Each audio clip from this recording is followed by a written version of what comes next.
so I'm going to start. Okay. So good morning, everyone. We have a special work session here for the ASD School Board. Today is Saturday, December 9th, 10:05. We'll start our work session here. We still have a couple of board members en route. With that said, we wanted to start and hand the floor to Dr. Bryant to allow him and his team to explain kind of the concept for our work today. And so, Dr. Bryant, the floor is yours. Thank you, Member Jacobson. Good morning, everyone. It's a pleasure to see everybody for another day. It's been quite the busy week. So we've done this activity last year. The only difference is that I believe that this year is going to be a more complicated calculus. So the way that I envision this is that we'll have a couple of hours to ask questions of me, of the staff, and to really understand the trade-offs of the difficult decisions we have to get to a balanced budget. So similarly to last year, there'll be a baggie on your table that'll have all the different options. And really what I want to share is that the things in this bag is really our signal that we want to make sure that as many things are on the table as possible. There are really two types of reductions in the bag.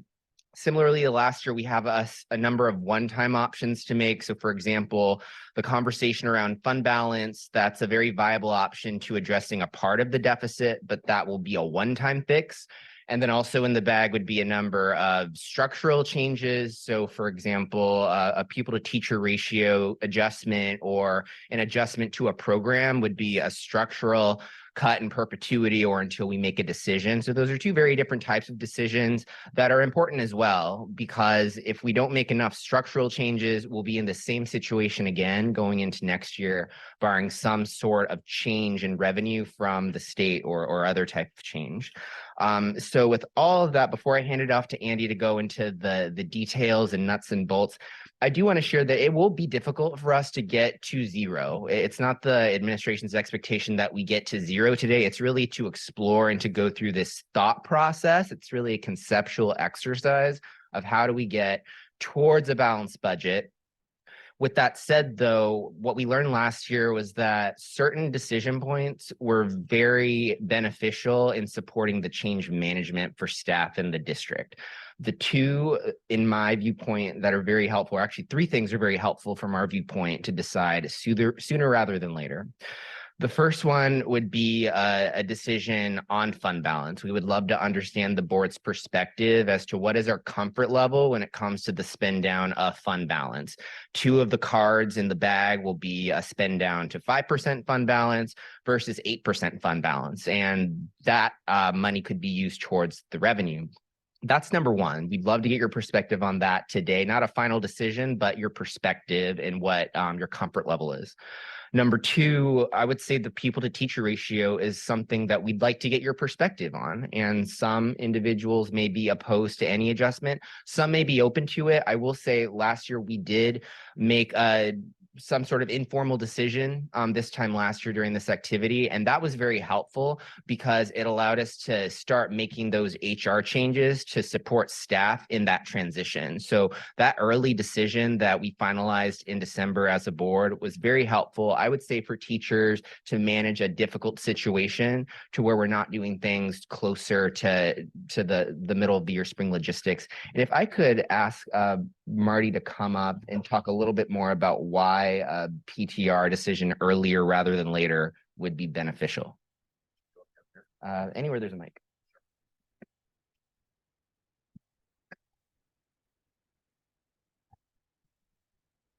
Good morning, everyone. Marty Lang, Chief Human Resources Officer.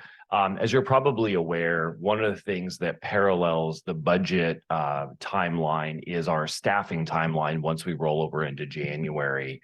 And historically, we really haven't been able to get in principal's hands projections for FTE for the following year until the budget was finalized at the end of February. And one thing that is important to know about the staffing process in the spring is once we hit late February and March, pretty much every week that we delay hiring new teachers, we see that pool grow smaller and smaller. In that pool are less qualified applicants, less diverse applicants as we compete with other districts in the state of Alaska and really around the nation for qualified teachers in our classrooms. And so last year, when the board made a preliminary decision around PTR in December, it was incredibly helpful to us for planning purposes to be able to give principals some tentative FTE numbers for the next year. We were very clear that they were tentative and they were just projections, but they began to be able to plan for any staffing changes in their building due to changes in enrollment and changes in the PTR metric. And what that allowed is, as soon as the budget was finalized in February, we were able to green light go that staffing timeline and start the process that we have to follow contractually for teachers to displace folks, get them placed for the next year, look at voluntary transfers, and ultimately new hires. And so it really allowed us to accelerate that timeline in a way that I think gave us the greatest strategic advantage to hire qualified applicants for the following year. So, we know that would be a tentative decision at this point, a preliminary one, but it was incredibly helpful for that staffing timeline that parallels the budget process. So in other words, these decisions are really difficult, but there are ways that we can go about these decisions so that we can make the best judgment to help student achievement. That's the goal here. And certain earlier decisions will help us do things that we believe will minimize disruption to academic outcomes. So that's number one. So like I said, there are three things that I would focus on as a board member today. One is fund balance, two is PTR. And I would say the third are non-negotiables. It was really helpful last year to understand certain things that the board was not willing to really discuss. Of course, we were able to answer questions about those non-negotiables prior, but it was helpful. And as the administration develops its final recommendation to the board over the next couple of months, we do want to keep those values of the board in mind. So one of the quadrants is off the table, and there may be certain things that the board is not interested in looking at this year for the foreseeable future. So with that said, I'll go ahead and kick it to Andy Ratliff to talk through more of the mechanics.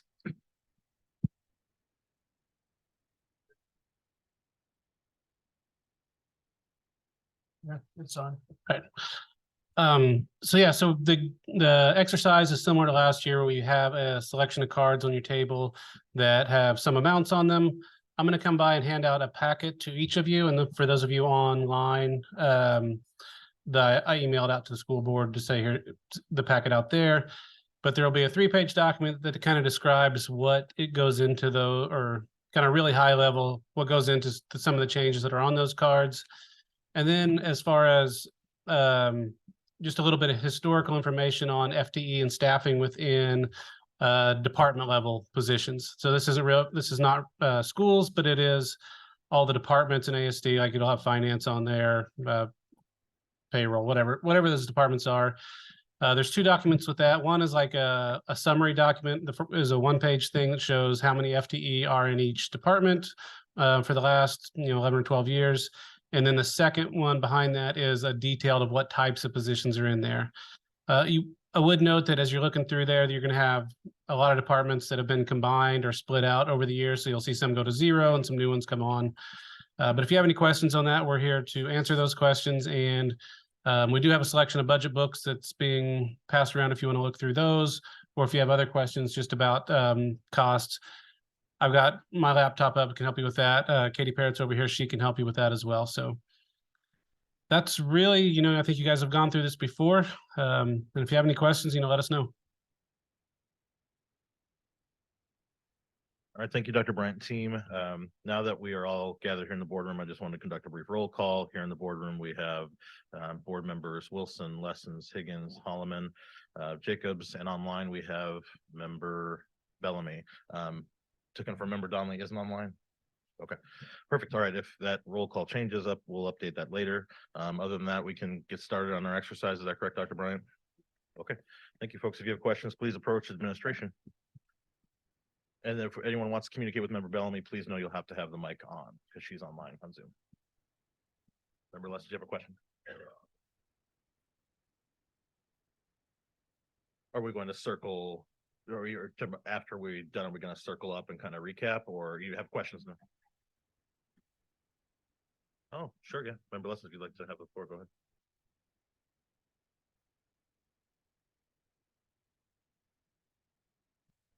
Good morning. appreciate the opportunity from our this morning's chair to just share a couple of thoughts. One, my gut feel is that this exercise is premature in advance of next week's planned reevaluation of our board goals. I want to ensure that the funds we allocate are in line with whatever those goals are. So I think that's something that I just wanted to put in everyone's pocket. Number two, I don't have information. I mean, I haven't looked at the paper here, what the effect size of these various actions will be on student achievement. Nor do I have an understanding, I don't think, of the per pupil costs of different things. Like, we've heard some good things about summer school. What is the per pupil cost of summer school for the gains that we have seen in our summer school students? So there's some really granular information that I think we are lacking at this moment in time. I'm happy to sort of chat, and I have some really exciting ideas about the fund balance question.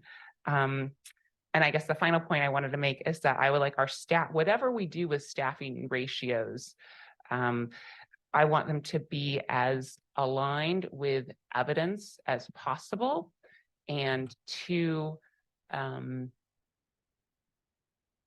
be as bulletproof in court were it ever to come to that. So I want us to be making the very best decisions possible with the best information available. Thanks.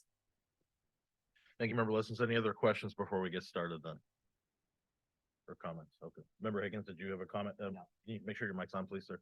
I'm sorry. You want to make sure your mic is on. Turn it to green.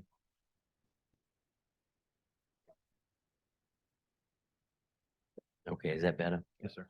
I really appreciate Member Lesson's comments about the goals and guardrails, because we came in 4 new people here 2 years ago, 2.5 years ago, and we had goals and guardrails that some of which aren't even being followed or being really met.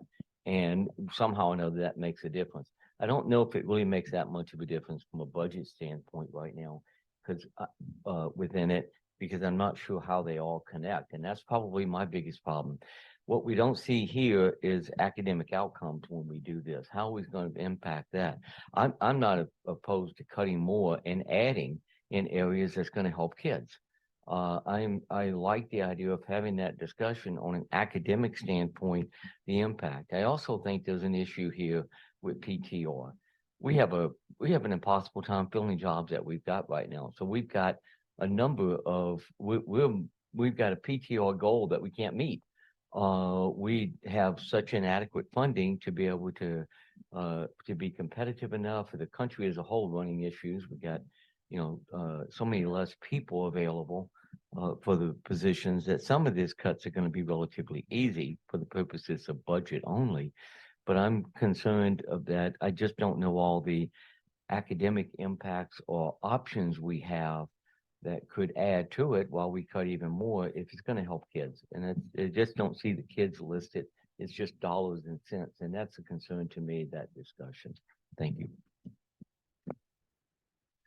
Any other questions or comments before we get started? Can we do a quick member, President Bellamy, can we confirm you can hear us online?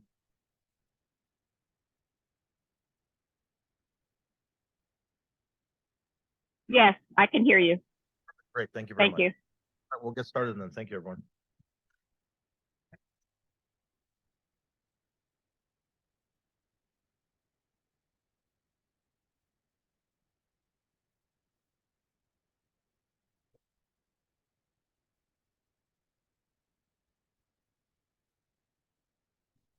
Mr. Chair, might I make a couple of comments?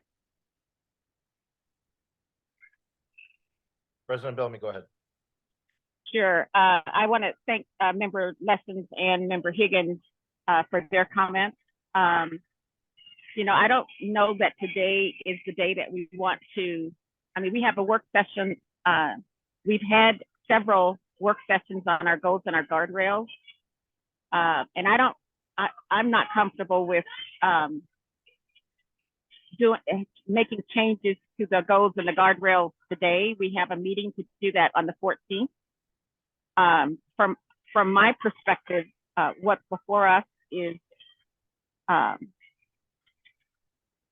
you know, making as best decisions as we can, given the diminished or the deficit, which is unthinkable, and trying to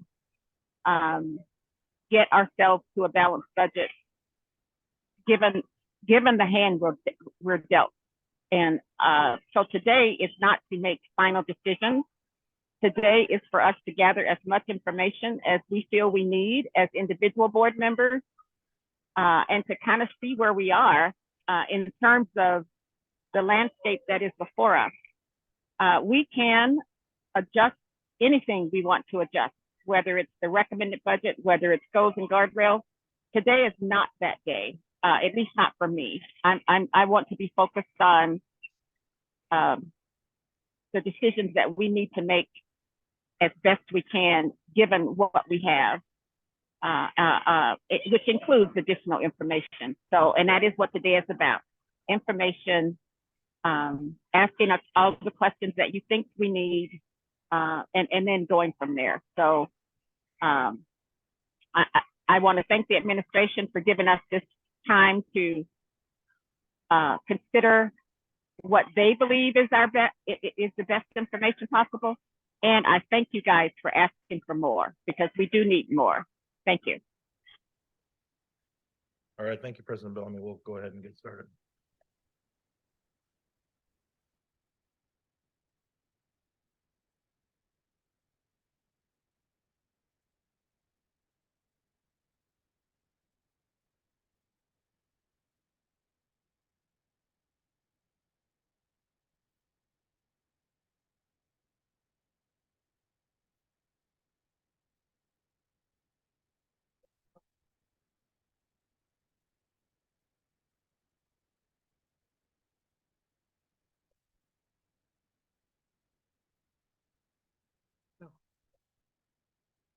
Are we doing silent work right now? What are we doing? I was just giving you the reference so that you can look at it. I feel like we should be listening to Jeopardy music right now. I was just trying to think of options where we So can- the only thing that I'm excited about here is the opportunity to use a portion of the fund balance in targeted investments that will follow and allocate funds to our students with the greatest need. And this is, so we have a lot of fund balance. It has accrued because of vacancies. The vacancies have been largest at our, no.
Or turn. Okay, so Or put it on a cell phone. Yeah, I could do that. Speakerphone. Maybe that's what I'll do. You know what I mean? Just-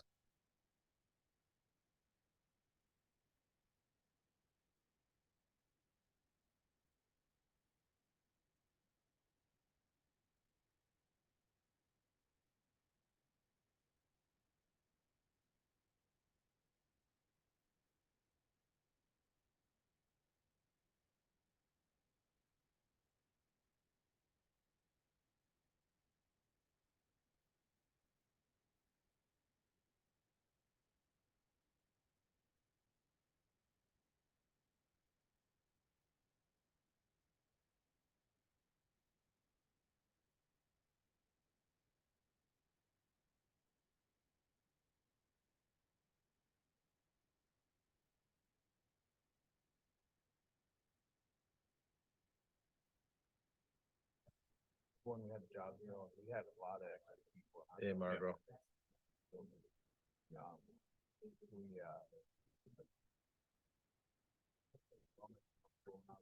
Principal there, every single classroom we built, we had extra staff helping out. There's 7 million, not even people at Ronald right now. And it's the same number of kids. And it's the same number of kids. There's 7 million. Dang, yeah, it's not gonna spoil. Yeah. And aspects.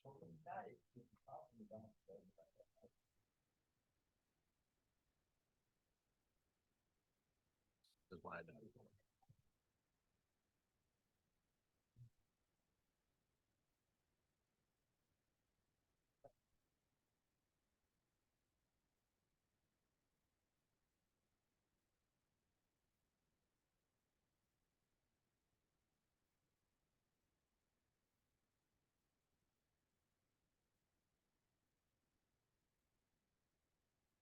Given 2-week hiring delay.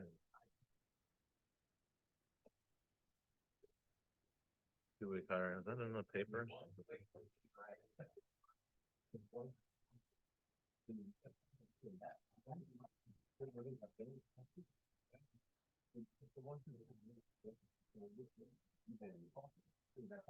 Attrition estimates. Typically special education.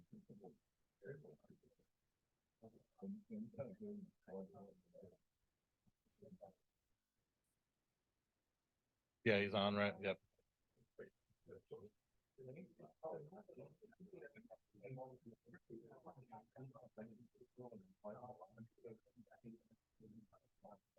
Immersion.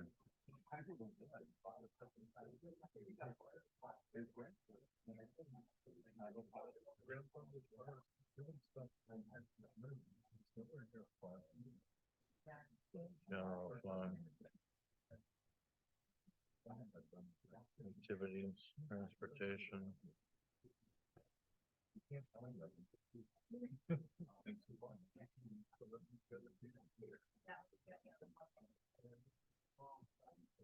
PTR. K-12 plus 1. PTR.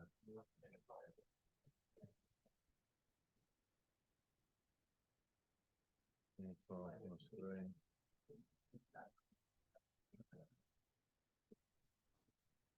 Okay.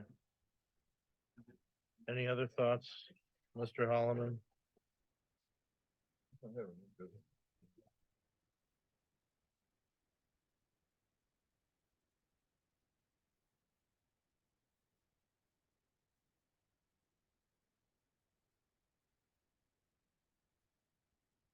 Administration.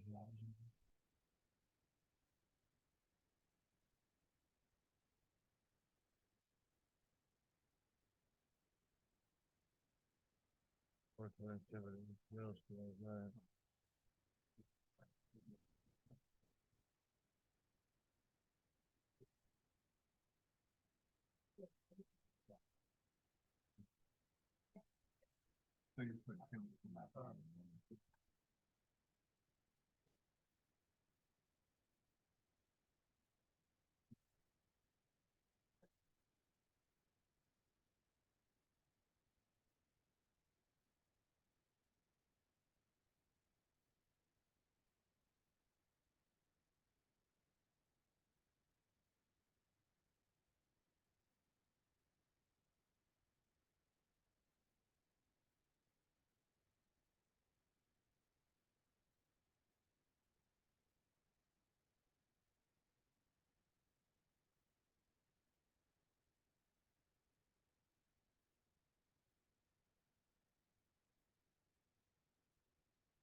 Okay, Andy.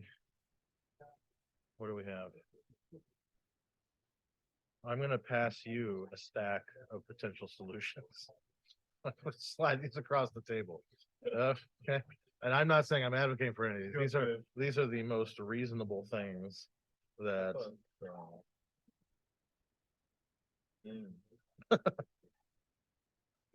I think that's our working deck is where I was saying that's our 52 card pickup. What are we got? 100. We're at 71, so we need 29.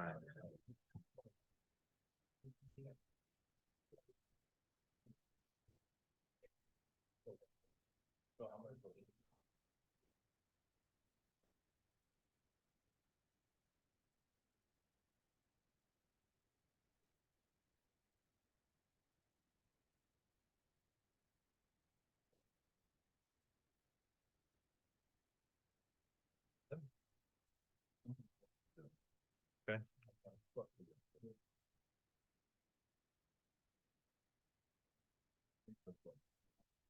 Okay. So is that off the table? Okay. That just says, have them do the math. Yeah. So that's, I mean, we could put that there for the parking lot.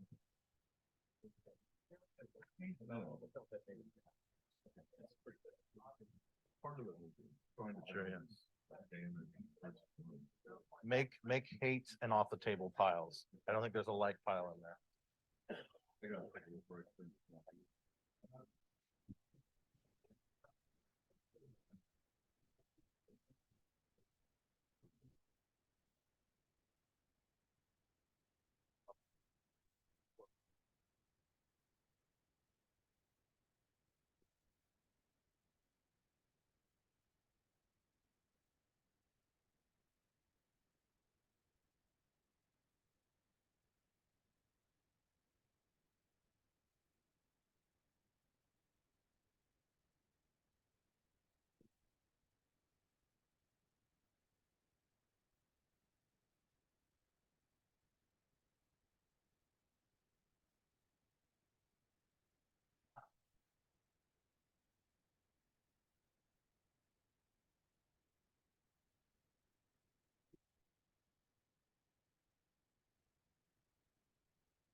Okay, so what do we think?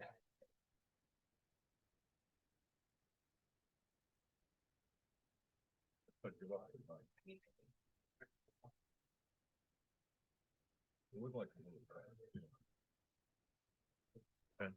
Did you look at the worksheet?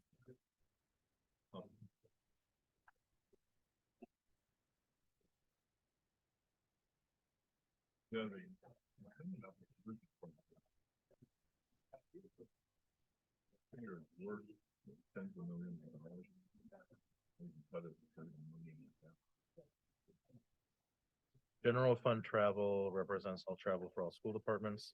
This would limit professional development opportunities. However, some of that could still be accomplished in a virtual environment. So it would limit travel to things like educational opportunities for conferences. You could still participate in digital.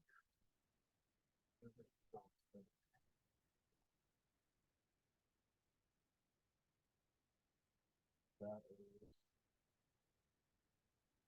don't think I have. Did you get one of these or no? Here, that's here. Oh, you got that? Yeah, it's on there.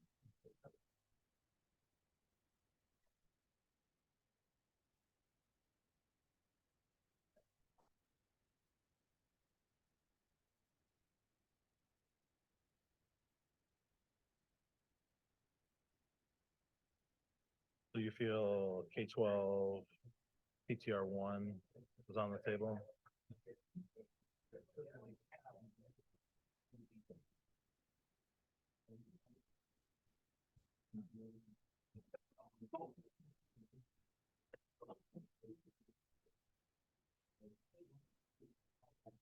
Uh, 71, 8, 79. We're 21. 21's our magic number.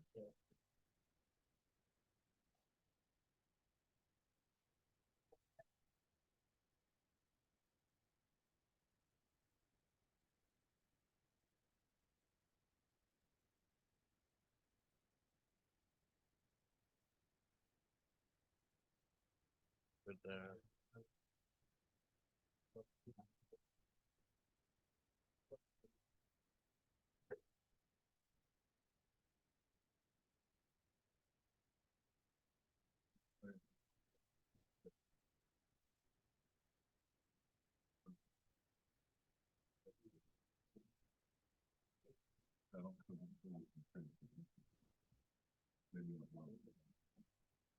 Rentals. Yeah, I don't know.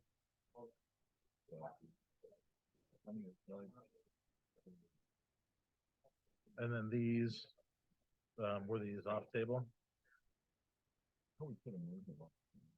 Okay.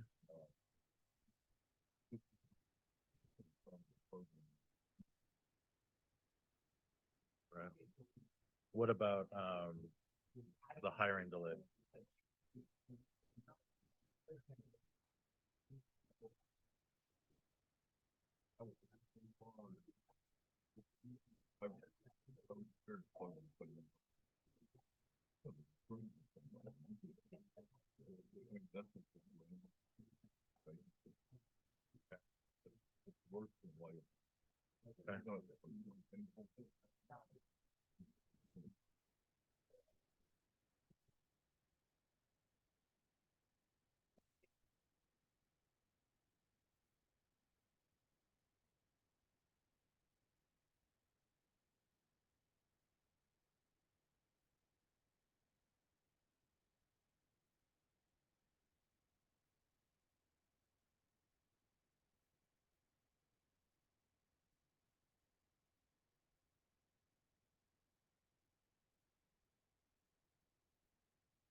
So can I ask we keep Ignite in the parking lot for now?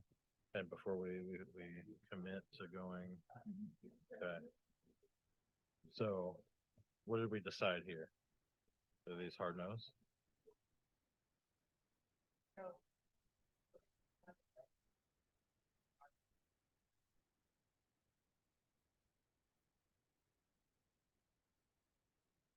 Okay. So we can throw this parking lot? Yeah. 100%. Yeah, there's not a good option on here. I mean, every kid, every choice here is impacting a student, right?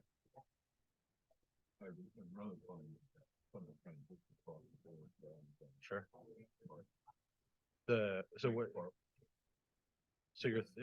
What are your thoughts on PTR above third grade, given our K-3 reading proficiency goal? And focusing a PTR there.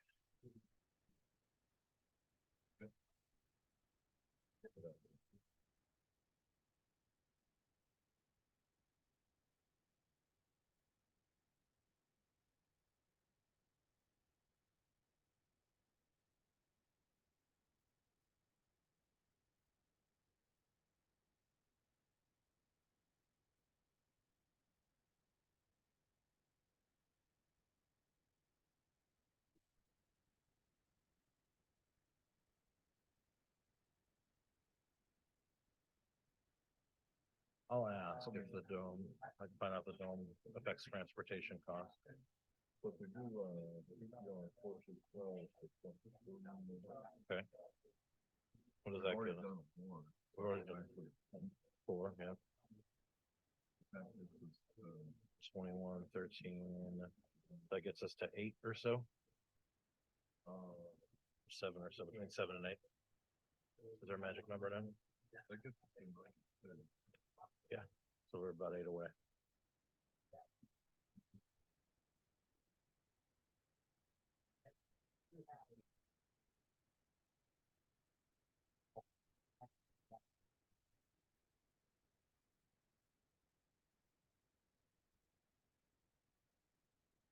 Anything else jump at you? Jump out at you?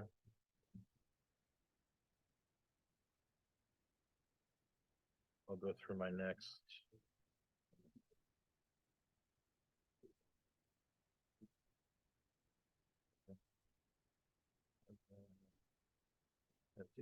Are we in agreement that this needs to be off the table too? I missed that one.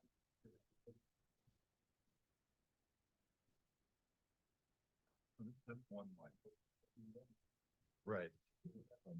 Yeah, it's a way to, yeah. Certainly somebody take on it, but it really doesn't. Just much closer.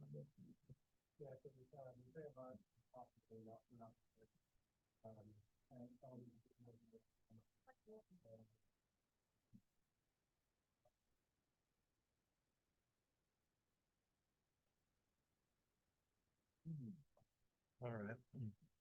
Put that off the table. We're 8 million away.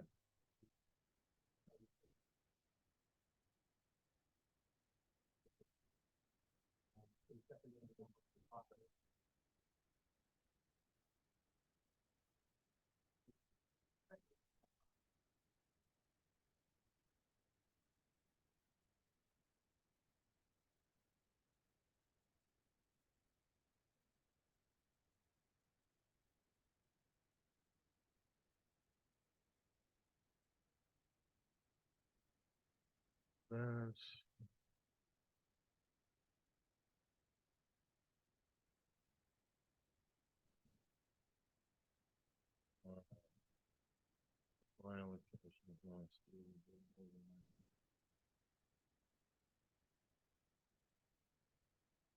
Any other things jumping out at you?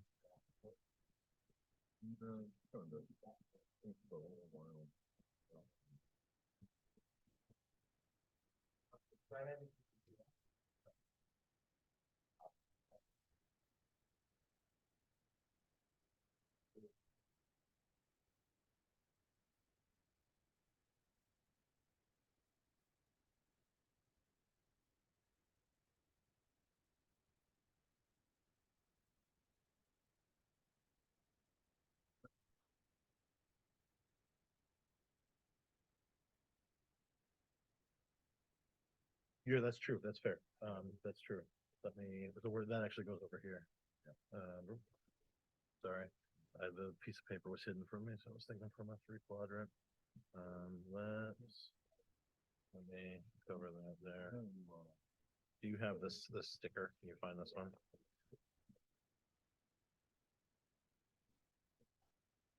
It's K-12, 7-8. Yeah.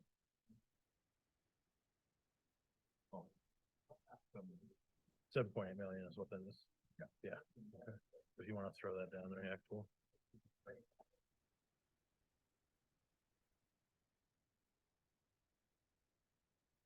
Did you see the report that the administration just released? On the summer school focused academies?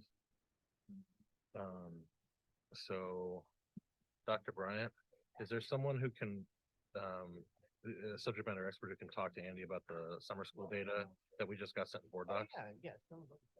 Okay. Yeah, so you should hear this because it actually is interesting, but I'm not smart enough to explain it. And you're a former educator, so I want to make sure you get good information. Yeah, can you walk Andy through maybe like a recap of the data we got in board docs? So after every year of summer school, you look at our summer school programs to see if they were that they actually help kids, right? Yeah. And so what we've done is looked at the elementary specifically with the K3, and it's hard to do third grade when we're looking at statistically significant. So we look at K2, and we had some really good results where those kids that went more than 10 days out of the 19 made this much growth. Those kids that went but less than 10 days made this much growth. Those kids that didn't go, which is our control group, because they were invited to go because they were under the 35% up, they actually made some growth over some too, some of those kids, but not as much. So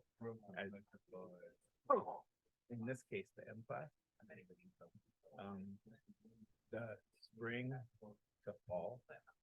So our kids that went to summer school that were below the 35% down below, the kids that went to summer school actually participated, actually had growth from the spring to the fall M classes. Now, I think we've spent $1.7 million on elementary summer school last summer. This year, for this upcoming summer, we only have $1 million. We only have $1 million now. We also have quite a number that we're going to be asking to come to summer school to fulfill the read that. Because any kid that's far below proficient is supposed to do 20 hours.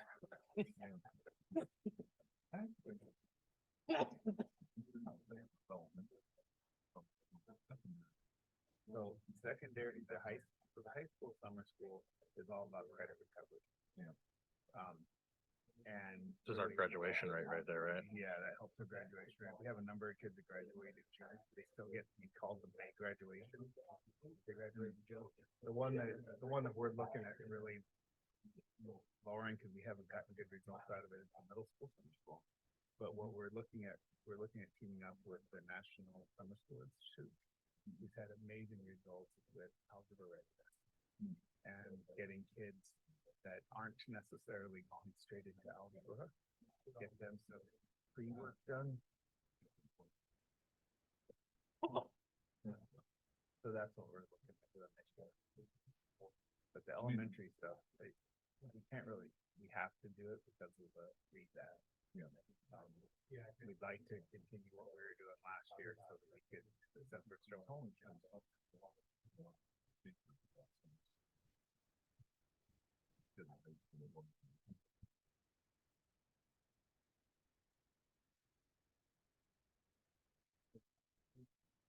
Not 6 or 7, it's only 4, the month of June.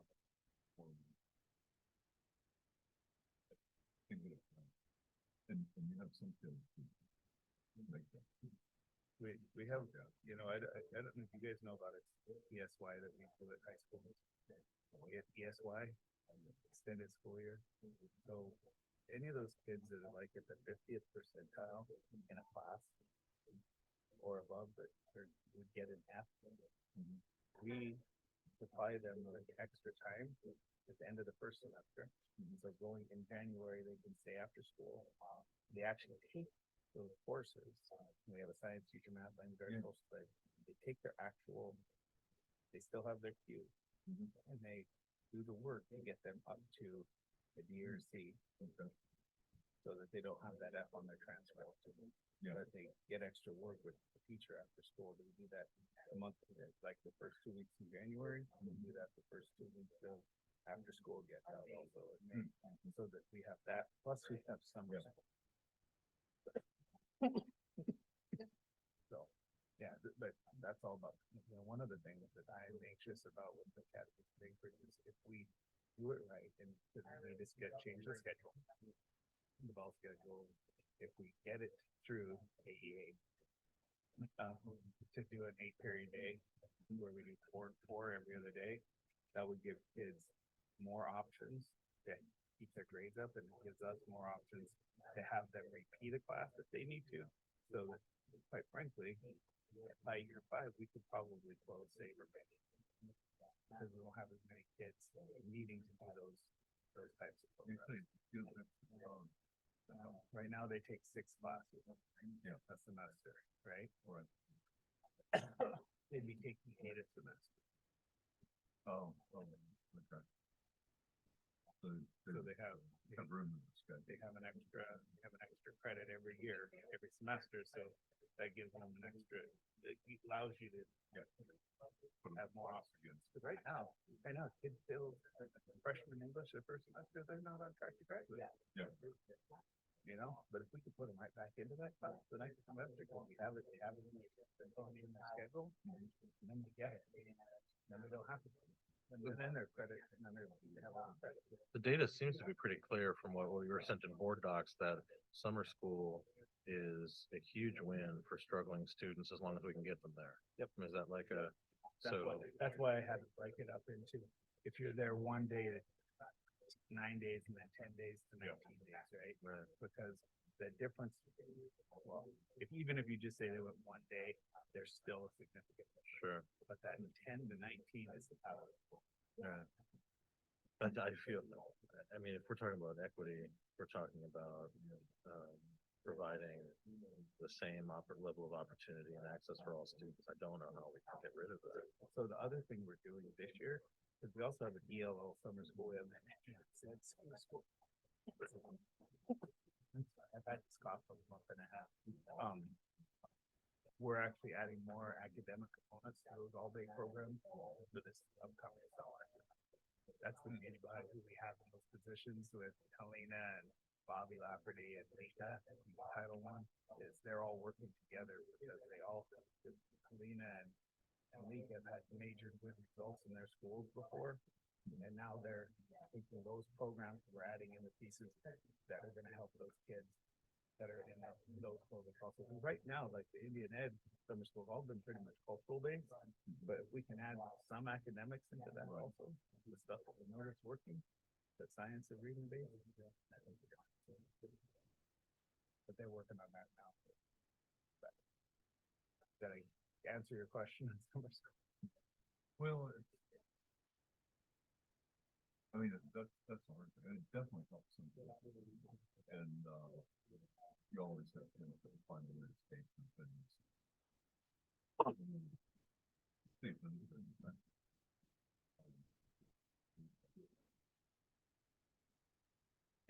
ASDB summer school, which is pretty much first time chances in classes, that was a $1 million last year.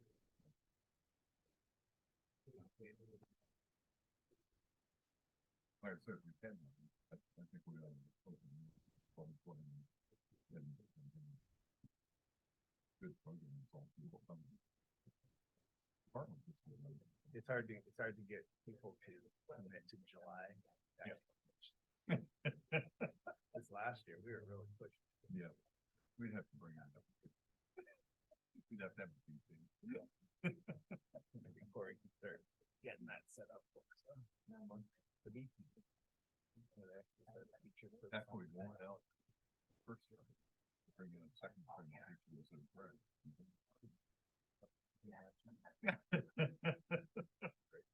Can only imagine. In fact, I certainly can't.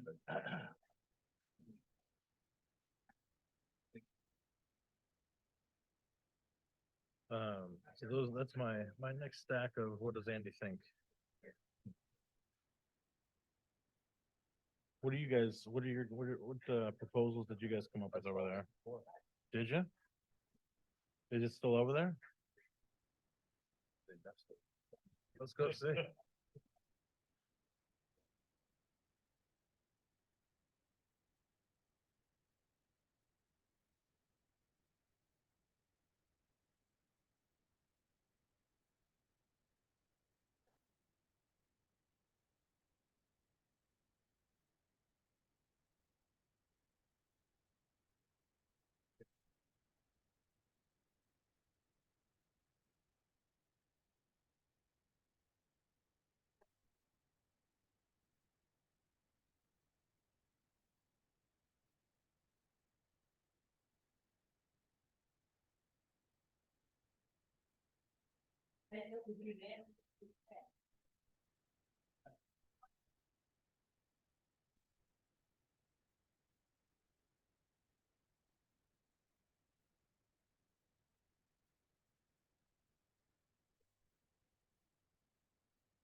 Glad I came in here without opinions. That's. So these are kind of, those are our categories. Okay, wait, so talk me through. So yeah, this is fund balance, looking maybe down to 5. Okay, Gets us 7 million, the goal was 100 million. okay.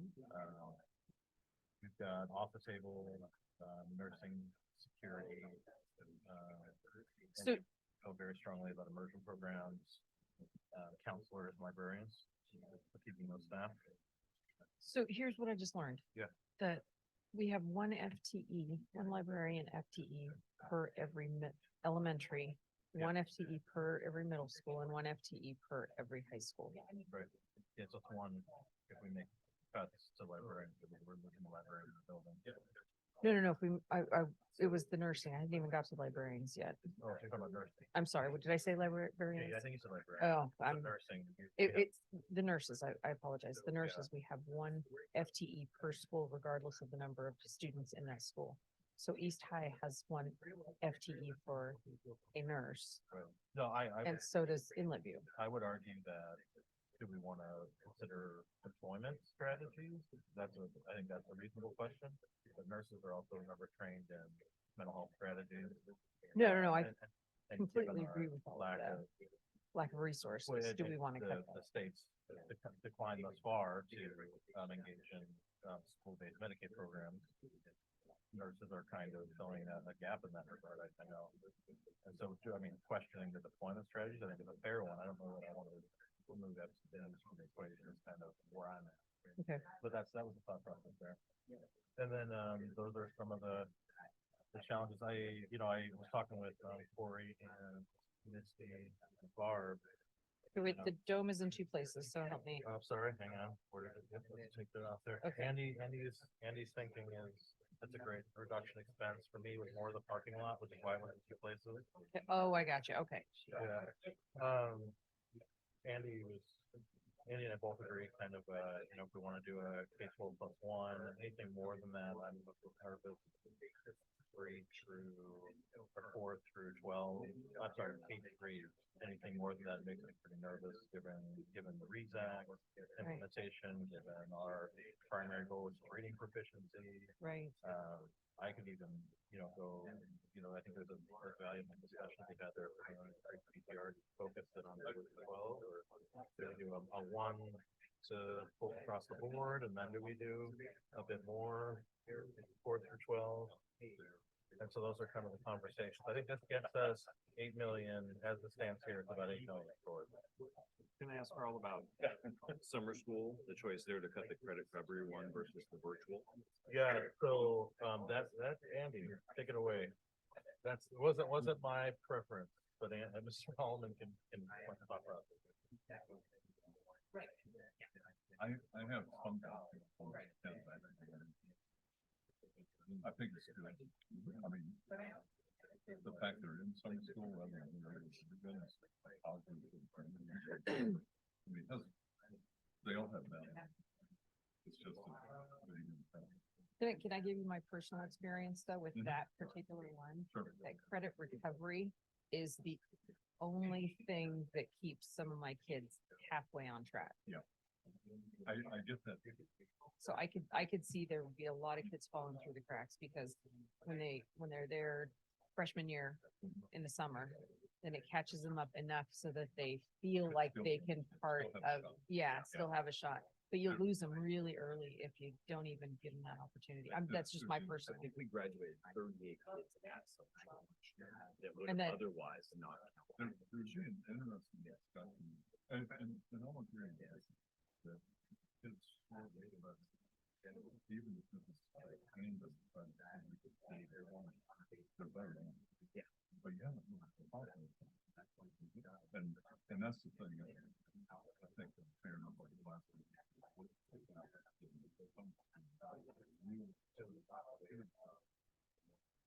And I would argue maybe that more, but they are staying on track, and then it's rally. As long as we don't do too much. When you start getting your pretty important, then When we go to an alternative schedule in high school as part of the academy model, we feel that. Yeah. So right now we're at 6 periods a day, which is really limiting. If we went to 7, if we went to 8, if we went to some of the other things that some other districts do, you'd be able to try this, right? So there's lots of different ways that all of those have built into the remediation opportunities during the school year. You could probably eliminate the need for one. But on a 6 period model, as a high school principal and former teacher, I would say, that's kind of based in a lot of ways in terms of our graduation numbers. I got you. The $1 million for virtual, though, we could even reduce that down because the virtual version of this, and it's a different card, is all of those courses that we offer the kids online. So my daughter is in grade this year and took Alaska Stays online so that she could take one extra elective in her school as a freshman. She wanted to take French, art, and orchestra. So for social stays in the summer, so she goes up that opportunity. If that had been available to her, would it have been the end of the world? No, she would have just had to make her decision about which of those things she wanted to do. To me, that's more elective. This is more critical in some ways.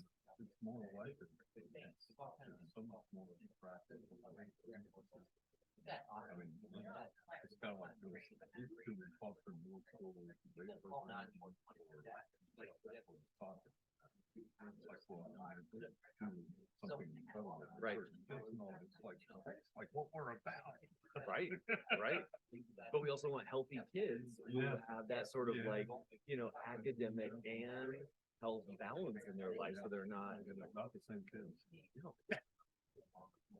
Sometimes the smaller athletes are out there. Yeah. There's some crossover, but. no, I do it's- understand that, because yeah. I've got one that took summer school, night school, you know, extra classes, so she can graduate early, just get the hell out of high school. So, I understand what you're trying to, but it's literally like, we're gonna lose a lot more kids. if we don't do this.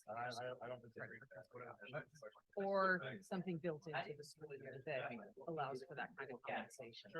Well, we were just doing a run. Oh, yeah, this whole thing is. Like, Like, we took all months of no sleep. I did. Yeah. the transportation for their activities. I don't mind. Well, we did I know, I think. Yeah. I mean, there's no, none of it's good, right? So they're Picking what that up. Yeah. think about now that we can be able to have that.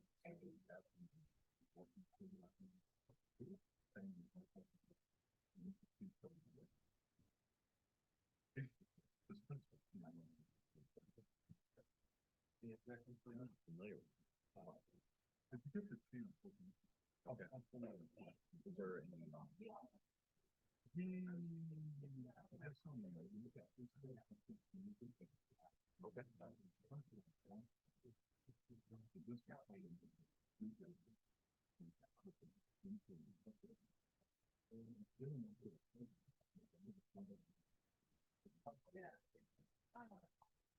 Okay.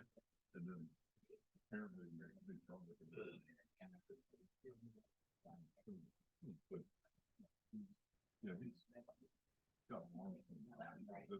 Yeah. Doesn't want. But.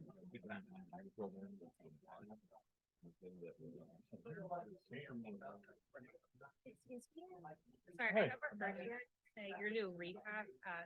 Yeah, so we're gonna gather together in like 2 minutes and do like kind of a postmortem processing, what we learned, that kind of thing. Okay, if you think it's a good idea of putting the mic here to catch yours now, or if it's like gonna just kind of bounce around. We're all gonna be, at the tables we're at. Yeah, all the mics should be on, so the full audio should be on Zoom.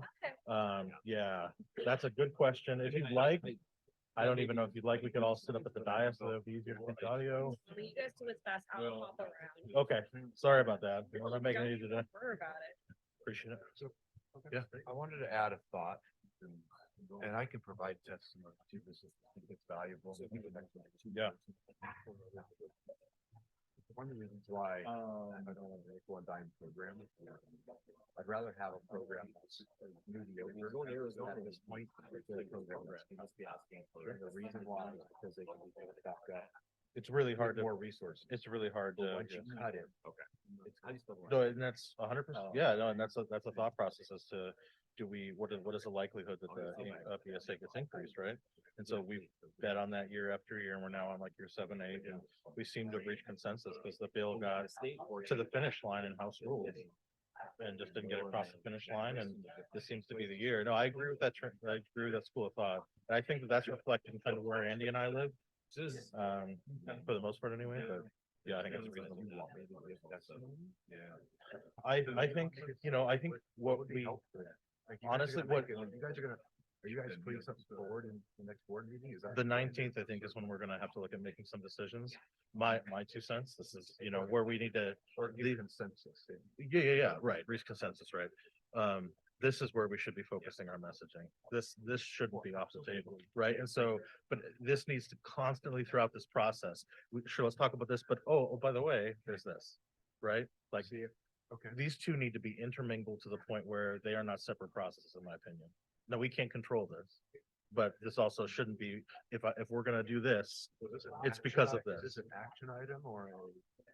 I don't know. I haven't seen the agenda that far out. I think there's what we did last year, I believe, was we sent a memo forward saying, budget guidance.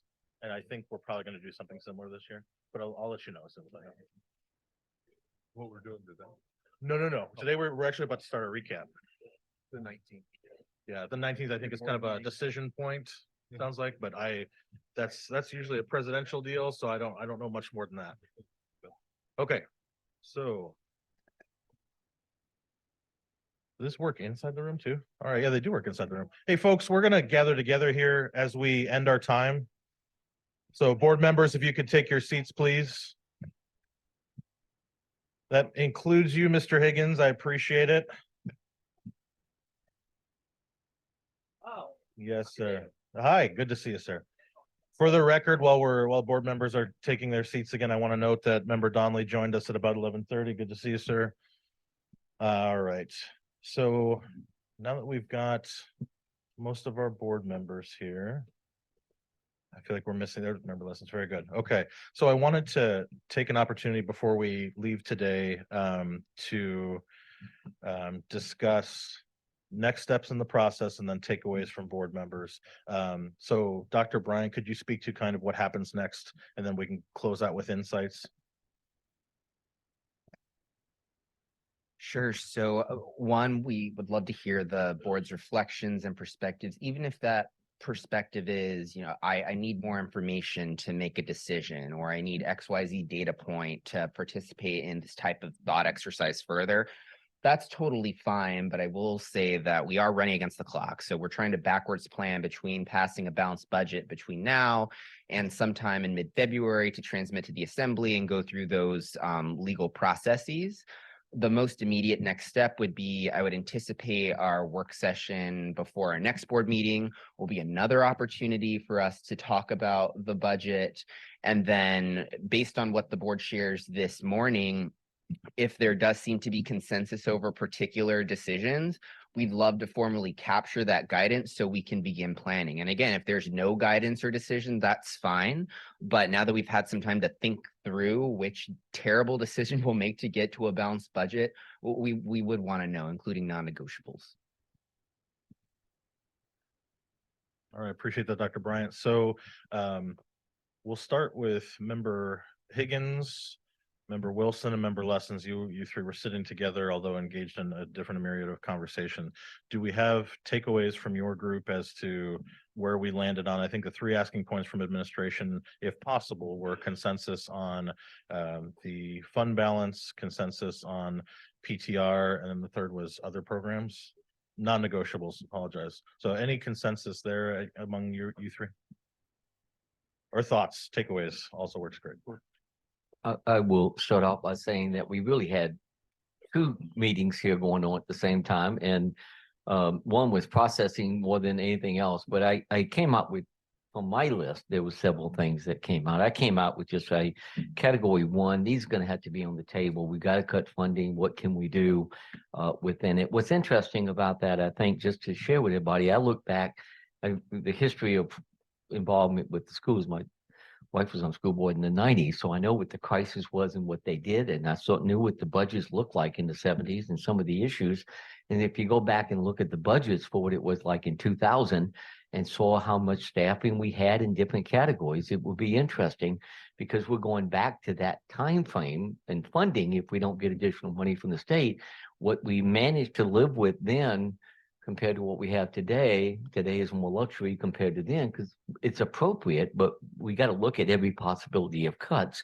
So you got a lot of PTR cuts. From my perspective, cutting K through 3 staffing is just the opposite of what I would want to do. That's critical for the reading, for the success. Getting third grade success is the correlation between that and outcomes later is just too great. I just don't want to see that.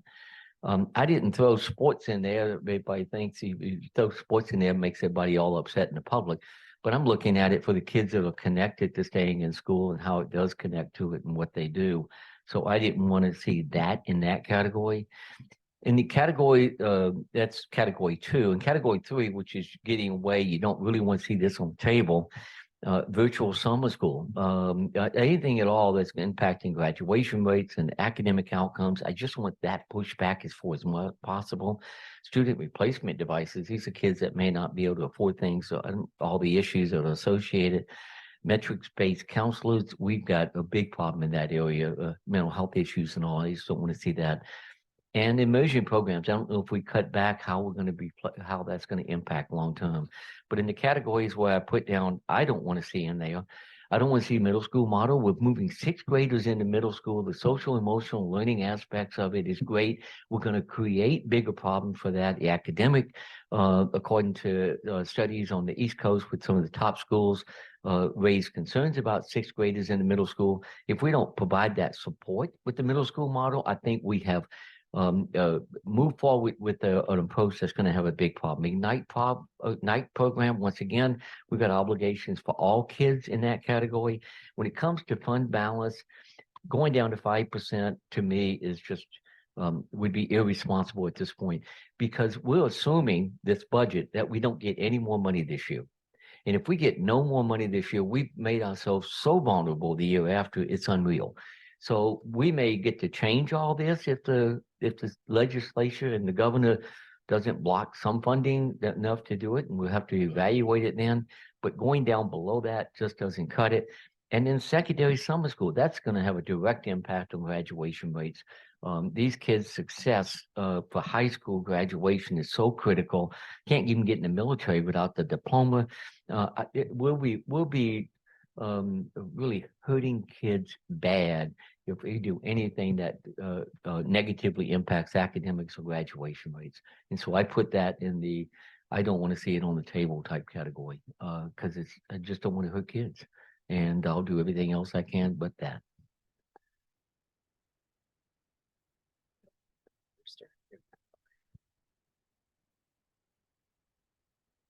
This exercise is fantastic in that it breaks down, it's an opportunity to break down particular costs and particular programs and the cost of each. But it's brutal.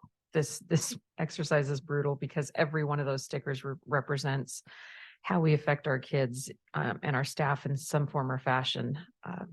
So in that, we didn't necessarily go through the exercise maybe as your table did, but I think the one thing that at least Pat and I and Kelly can speak for herself agreed on is the middle school model would be detrimental in removing because we are moving sixth graders to middle school. We are asking a lot this year of our middle schools, and we need to support that success for that transition. Beyond that, for me, it was a fantastic information gathering, opinion gathering, asking question opportunity. So I think there's obviously for me more work to be done as to what's in the parking lot, what's off the table, and where we move from here. The other thing I believe that we need to do is support our students, the K through third grade students and staff to help with our reading goal. That is, so I'm looking at if we have to increase PTR, I would be leaning towards 4th through 12th and not K through 12. So lots more thought process to be put in here.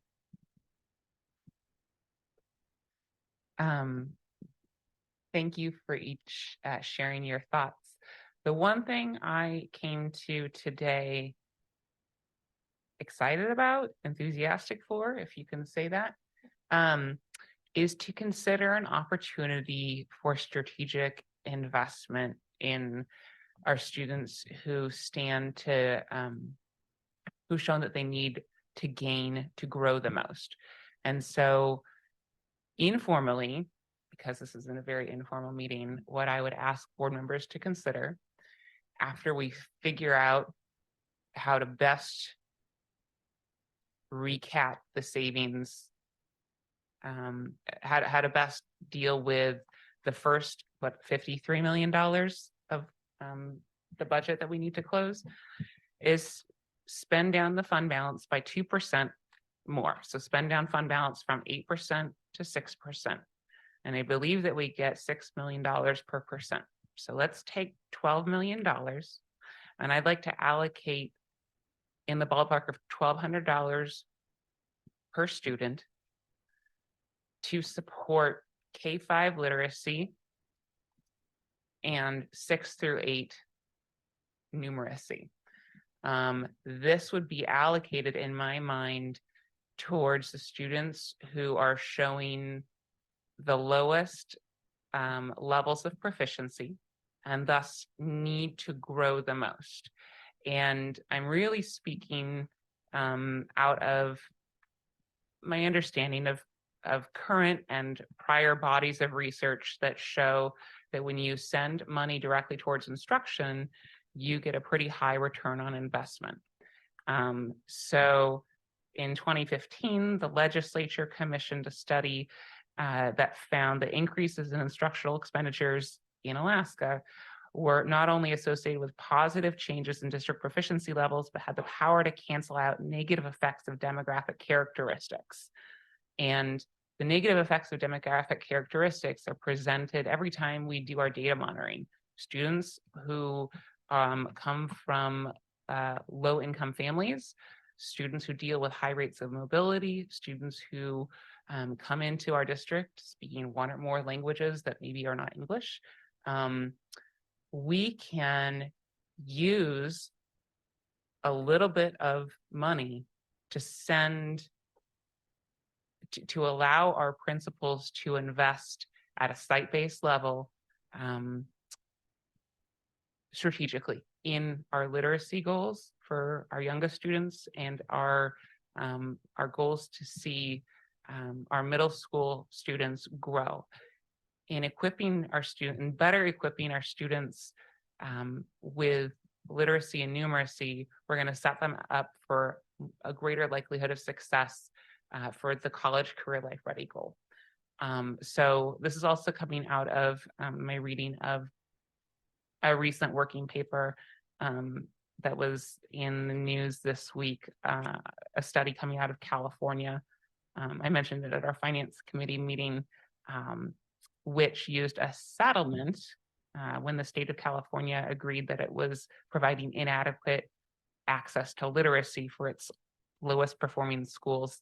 It's a very high return. This new study is suggesting there's a very high return on investment when schools were allowed to spend roughly $1,150 per pupil. $1,144 was the figure within certain parameters, but they had the flexibility at the school level. So if Member Higgins is a principal and Member Wilson is a principal and Member Holloman is a principal, how you might allocate the funds that you get for those students might be different in each of your schools. Maybe you get more counselors. Maybe you get another instructional coach or two. Maybe you invest in tutors.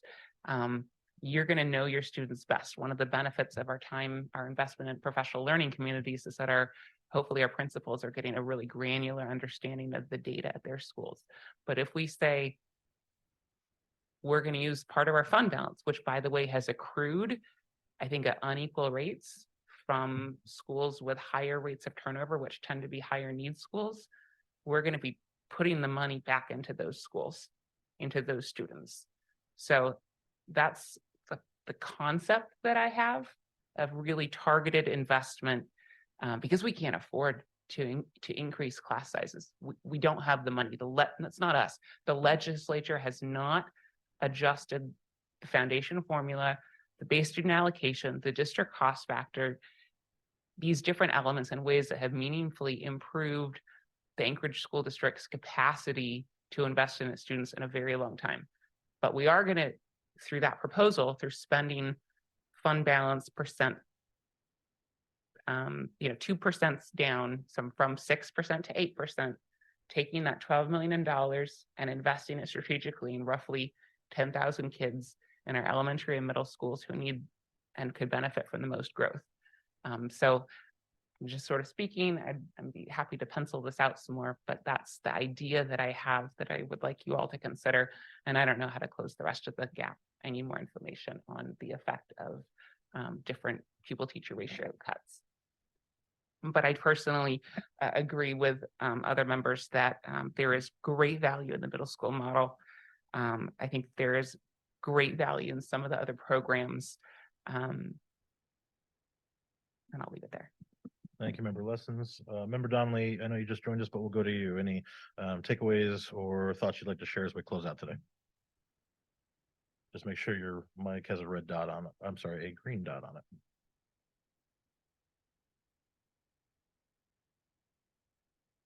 Test, it works. Well, the only thing I'm definitely not open to is reductions in our security staff. I believe they're just essential for the safety of our students. But I'm flexible throughout this. I particularly want to preserve in some form, and that there might be some reductions as long as the programs can be continued, Ignite and immersion programs. I am not as well, I recognize the value of the middle school model. I just don't think it's comparably as important as a lot of other things on this list. So I'm open to the going back to where we were before the middle school model, and that's almost $4 million. Also an adjustment of the assistant principals, which I've actually proposed before, to have a more consistent number across schools. So to target those schools that have multiple assistant principals. I do support utilizing fund balance. I believe if the current hiring situation continues, the fund balance will magically reappear again next year because we won't be able to expend all the money that we budgeted for instructors and classroom assistants, which is tragic, really. But I think it's a reality at this point. So it wouldn't be like we're completely eliminating that chunk of what we spend it down this year to make the balance, because I think it's going to come back next year. Those are my comments. Thank you, Member Donnelly. I'll start at our table and then we'll move to Member Holloman. Then President Bellamy is still online. So our work as a group, I think we had consensus that at least consideration of moving fund balance down to 5% should remain to be on the table. Given what Member Donnelly alluded to, that hiring challenges likely will include fund balance being something that replenishes itself if we can't fill positions. We did have a number of items we considered off the table, including metrics-based nursing staff, counselors, librarians, and security. I think those are self-explanatory, and the benefits to those staff speak for themselves.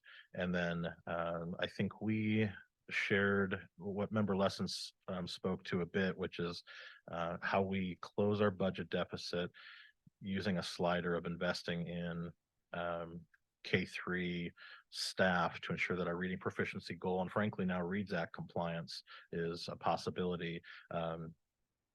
Whether we delve into savings for that or whether we avoid increases to PTR as much as possible at the K-3 level, I think we're both investing in that targeted group with intention.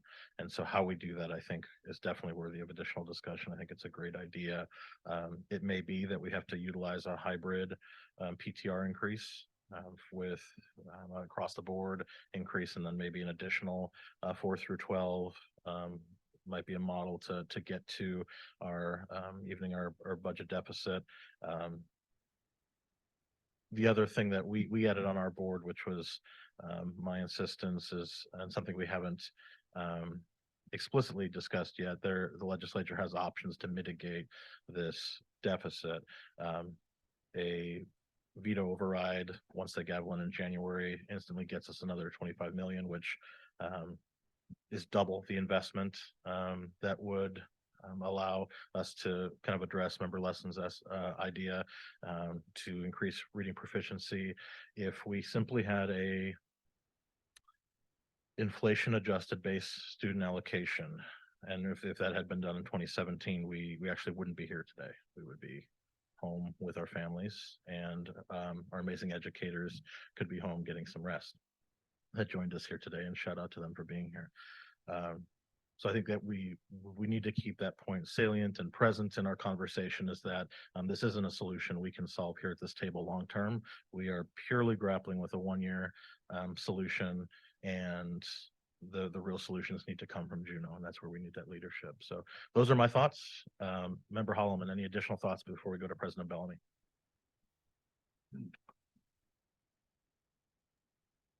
I do want to say I appreciate the format that the administration's presented this in.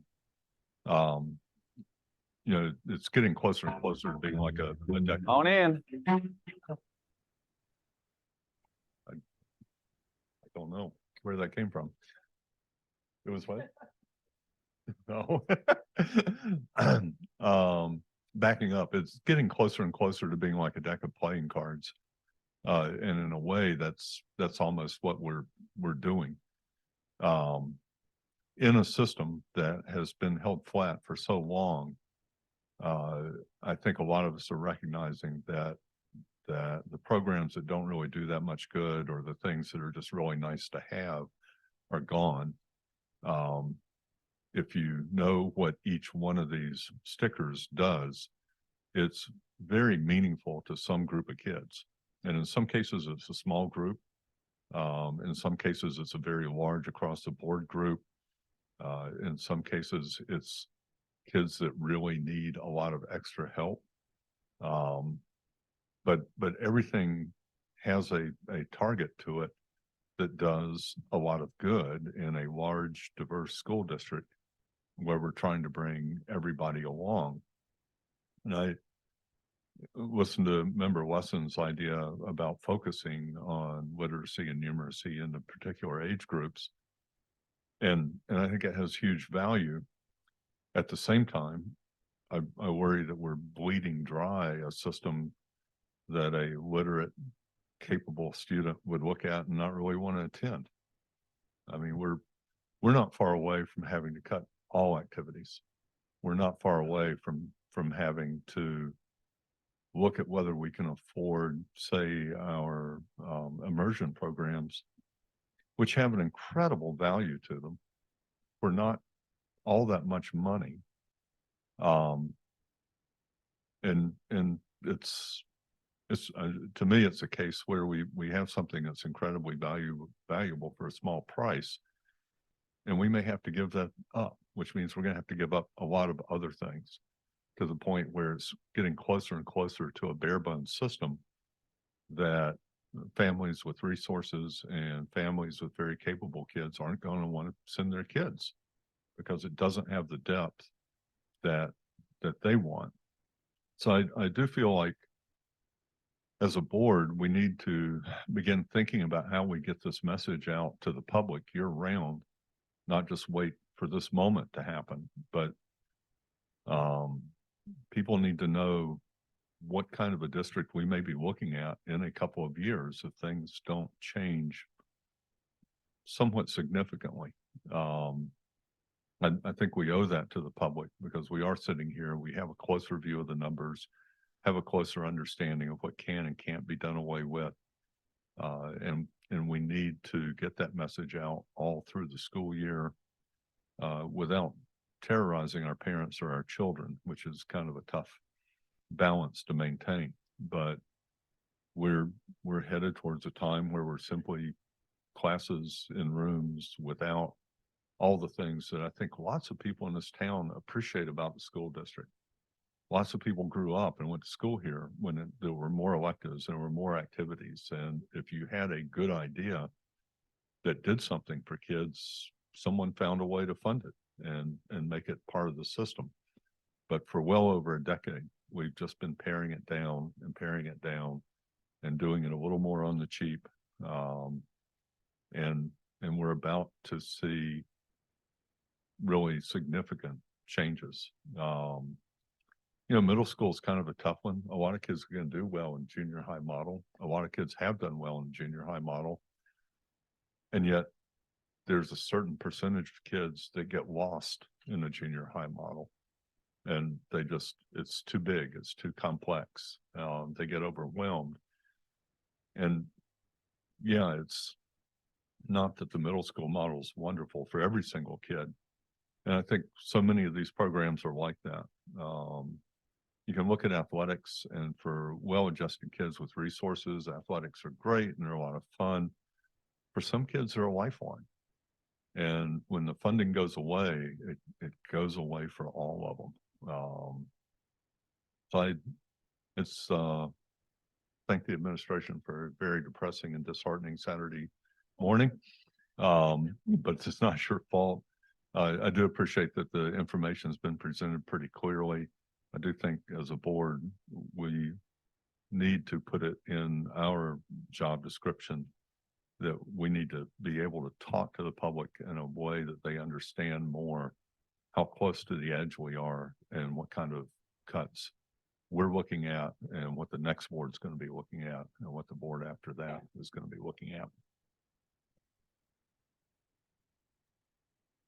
All right, thank you, Member Holloman. President Bellamy, are you still online and able to share any parting comments and perspective? I am. Can you hear me? Yes, ma'am. Please proceed. Okay, great. So I'm apologize in advance because I'm at Jackson's birthday party. I'm kind of hidden away, but who knows what might happen. Anyway, thank you guys for giving up your Saturday. I thank the administration for this activity. Last year it was enlightening. This year it's still enlightening. We are at DEFCON 4. I don't know what that means in military, but I know that it's serious. And I agree with Member Holloman. We have got to find a way to communicate the seriousness of our situation with our families. You know, we can't get blood from a turnip, but we could redesign, reimagine. We can do all kinds of things as a board. We cannot, and we can advocate. We can get our parents to advocate. We cannot make the legislature and or the governor do what needs to be done unless we find a way to engage our parents. So a couple of questions that come up for me, and it's not anything that I really, you know, we're looking at keeping things status quo, and I get it. I totally get it, but we might need to look at things in a different way. We might need to consider a 4-day school week and not a 5-day school week. I don't know what that's going to mean. I don't know, but I know that it is happening in other districts. You know, transportation is one of those issues that is always coming up, that is always underfunded, just like the BSA. You know, what happens if we are unable to provide transportation? I mean, parents need to know and understand that at DEFCON 4, this is kind of where we are. The other piece that I would like to know is a timeline for right sizing our district. We have created our system around neighborhood schools, yet at the same time as our diversity grew, and I'm speaking as someone who has either been a parent, an employee, I have lived, worked, and learned in this district for 50 years. These are by far the most exceptional times and struggles that I have ever imagined. Because unlike earlier years and the way we were, we have increased, our diversity has increased enormously. And with that increase has come enormous challenges and opportunities. That's why we're here today. We have given our families the best that we have to offer. We are not supported in giving our families the best that we have to offer because we are not funded to do so. So 50 years ago, it looked different. 30 years ago, it looked and felt and was different.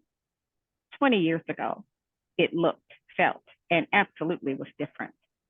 Today, we are at a time where we have got to decide, you know, what can we afford to offer our families in terms of a quality, equitable education? So I cautiously agree with Member Lessons. We must help our struggling students. and I guess the piece that's missing for me is what that would look like from the people who are doing the work. It is one thing for us to decide as a board to put X amount of dollars toward any program, service, or opportunity. It is entirely another to understand how that will be implemented and what is the impact of it. So just based on, I want to thank members Holloman and Jacobs for letting me kind of listen in on their table. But my non-negotiables would be summer school and credit recovery for many, many reasons. Summer school provides an opportunity for our struggling learners, including the credit recovery option, that they won't get anywhere else. And so for me, right now, that's a non-negotiable. Other non-negotiables are librarians, nurses, counselors. I struggle with how a school like East High School can only have one nurse. Although, as a principal, many, many years ago, I only had one nurse and I had like 1,200 kids. So can it be done? Yes, it can be done, but this is a different time. We are living post-COVID. We are living with not just our kids having mental health issues, our teachers are having them. And there's nothing in this budget that I can see, or at least in the activity, that absolutely covers that piece, that teacher mental health piece. So on a, I am open today to using the 5% fund balance. I don't know that we have a different choice unless we are going to cut deeper and for this year. Our fund balance grew a lot this year for various reasons. I'm not sure I want those reasons to happen again in the future, but we are where we are. I am probably leaning toward limiting or eliminating all district travel for a year, increasing PTR 4 through 12 by 1, having the administration look at reductions, possible reductions. And I need more information on the hiring delay, because contractually, I don't understand what that means. So if I can get more information on that. So in my one-on-one meetings, which is the next step in this process, we will each get to have one-on-one meetings with the superintendent and his team, and we'll be able to get additional information. So I think with that, I think that's all, other than to, again, thank you guys for your time today, and thank the staff for the administration for putting this activity together. Thank you. Thank you, President Bellamy. Member Higgins, you have a brief comment before we close out? Right. I just want to address the issue of the 5%. If we went down to 5%, that would authorize the administration to spend all the way down to 5%. But there was a legitimate issue, and Member Donnelly raised it. We're going to end up with salary savings. We're going to end up all that. I would like that reflected in the budget, that when we budget $20 million, if we're anticipating $2 million salary savings, let's put it in the budget that we're going to be calculating that. And so that we're going down to 8% with it, but we're adding in money, knowing we're not going to be able to spend all that money anyway. It makes more sense. I'm used to from a budget standpoint within government, if you authorize to go down to 5%, they can spend under 5%. I don't want to see that. But I do agree with members, with President Bellamy and Donnelly, that we can adjust the budget to reflect the savings, anticipated savings that we have to meet, because we're going to meet a lot of savings. Let's put it into the budget and calculate it that way without going down to 5%. And I think that would accomplish what they want. And I think it's also more realistic budget, because they're going to say, well, you got the money, but you never spend it. Let's put that in and recognize that we have that savings. Thank you, Member Higgins. We are now 15 minutes over time. Any closing comments before we end this work session? Hearing, seeing none. Thank you, everyone, for being here. Have a good day.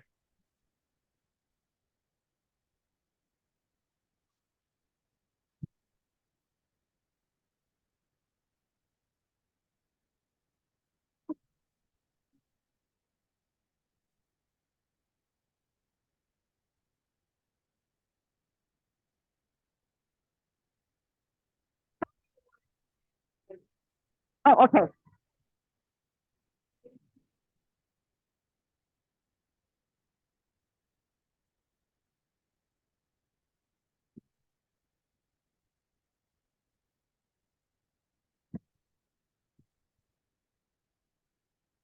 Oh, emergency only.